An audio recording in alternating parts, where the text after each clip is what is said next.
Assalamualaikum warahmatullahi wabarakatuh. Alhamdulillahirobbil alamin. Wa ala alihi wa sahbihi ajmain. Sahabat Al-Farisi, yang insya Allah dirahmati oleh Allah Subhanahu wa Ta'ala. Kali ini saya akan berbagi kisah Nabi yang menyembelih anaknya sendiri. Siapa lagi kalau bukan Nabi Ibrahim alaihissalam, menyembelih Nabi Ismail alaihissalam. Namun sebelum lanjut, jangan lupa dukung channel ini, dengan cara subscribe, like, komen, share, agar tidak ketinggalan kisah Islami lainnya dari channel ini. Tonton sampai habis, agar tidak sesat. Wallahu a'lam bishawab.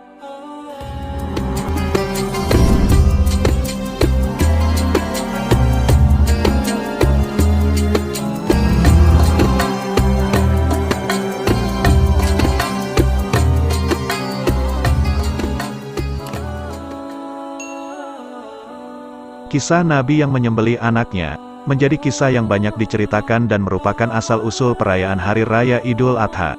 Perayaan Hari Raya Idul Adha tak lengkap rasanya bila kita tidak mengingat sejarah kurban. Kisah ini terkait dengan cerita Nabi Ibrahim alaihi salam dan anaknya, Ismail alaihi salam. Ayah dan anak ini menunjukkan arti ketaatan yang sebenarnya kepada Allah Subhanahu wa Ta'ala. Cerita bermula saat Nabi Ibrahim alaihissalam mengunjungi istri dan anaknya, Hajar dan Ismail, yang sedang berada di Mekah. Suatu hari, Nabi Ibrahim bersama Hajar dan Ismail menggiring ternak yang berpuluh-puluh jumlahnya.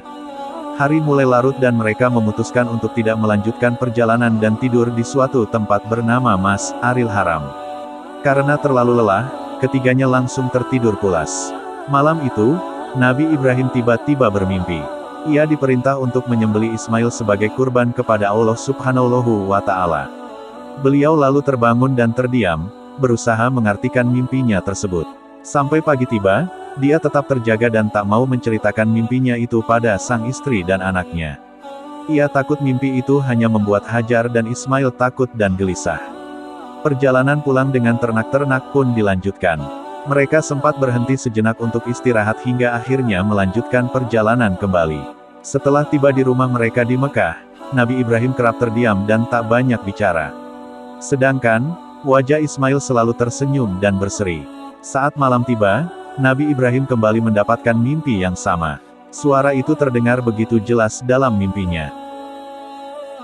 Wahai Ibrahim, sembelilah Ismail untuk berkurban kepada Allah Subhanahu wa Ta'ala.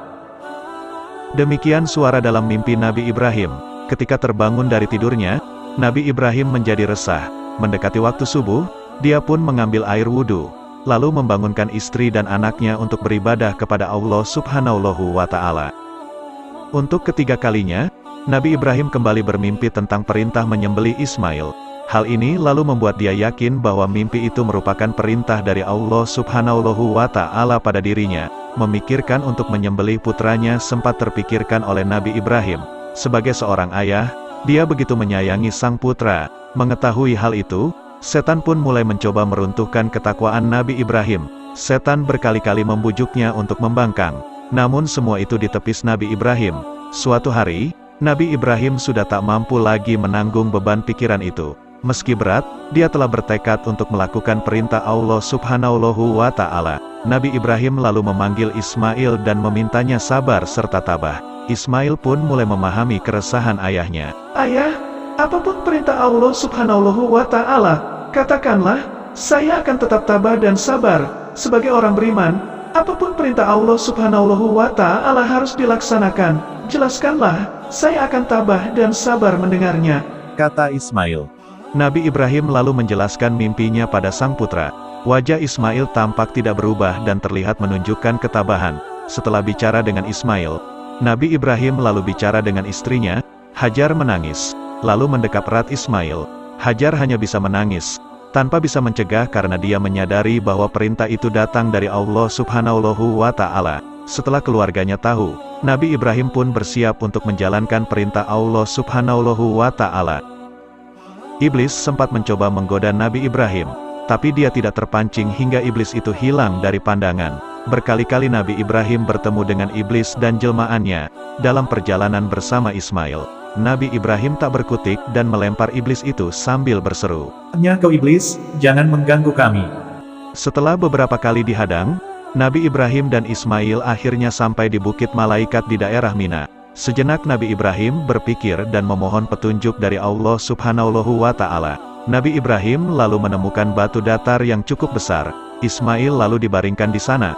Wajah Ismail ditutupi oleh bajunya karena Nabi Ibrahim tak tega melihat anaknya disembelih. Dan Ismail meminta agar tangannya diikat yang kencang, supaya dalam melaksanakan perintah Allah dia tidak banyak bergerak. Saat akan menyembelih, ternyata pisau yang digunakan tumpul. Nabi Ibrahim lalu meminta anaknya untuk bersabar dan tawakal. Ia lalu kembali mencoba menyembelih Ismail dengan pisau yang tajam. Kali ini, malaikat Jibril datang setelah diutus Allah Subhanahu wa Ta'ala. Suara malaikat Jibril terdengar di seluruh penjuru bukit. Hai Ibrahim, sungguh kau telah siap untuk melaksanakan perintah Tuhan. Allah Subhanahu wa Ta'ala akan mengampunimu dengan ketaatanmu itu. Hai Ibrahim, sembelilah kibas ini sebagai pengganti Ismail, makanlah dagingnya, jadikanlah hari ini sebagai hari raya bagi kalian berdua dan sedekahkanlah sebagian dari dagingnya untuk fakir miskin sebagai kurban. Demikian kata malaikat Jibril. Mendengar seruan malaikat Jibril, Nabi Ibrahim kaget dan rona wajahnya langsung berubah bahagia. Ia lalu menyimpan kembali pisaunya dan meminta Ismail bangun. Kejadian ini menjadi suatu mukjizat dari Allah Subhanahu wa Ta'ala, yang menegaskan bahwa perintah pengorbanan itu hanya ujian bagi Nabi Ibrahim alaihi salam dan Ismail. Perintah itu seperti ingin mengetahui sejauh mana cinta dan taat keduanya pada Allah Subhanahu wa Ta'ala. Mengenai pergantian kurban Ismail tersebut, Allah Subhanahu wa Ta'ala berfirman dalam surat As-Saffat ayat 102, yang berbunyi, "Maka tatkala anak itu sampai pada umur sanggup, berusaha bersama-sama Ibrahim, Ibrahim berkata, 'Hai anakku, sesungguhnya aku melihat dalam mimpi bahwa aku menyembelihmu, maka fikirkanlah apa pendapatmu.'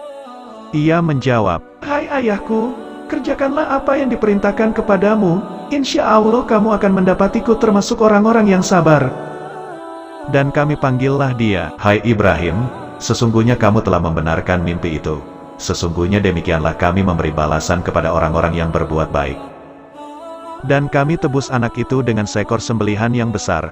Kami abadikan untuk Ibrahim itu, pujian yang baik, di kalangan orang-orang yang datang kemudian, kesejahteraan terlimpah atas Ibrahim."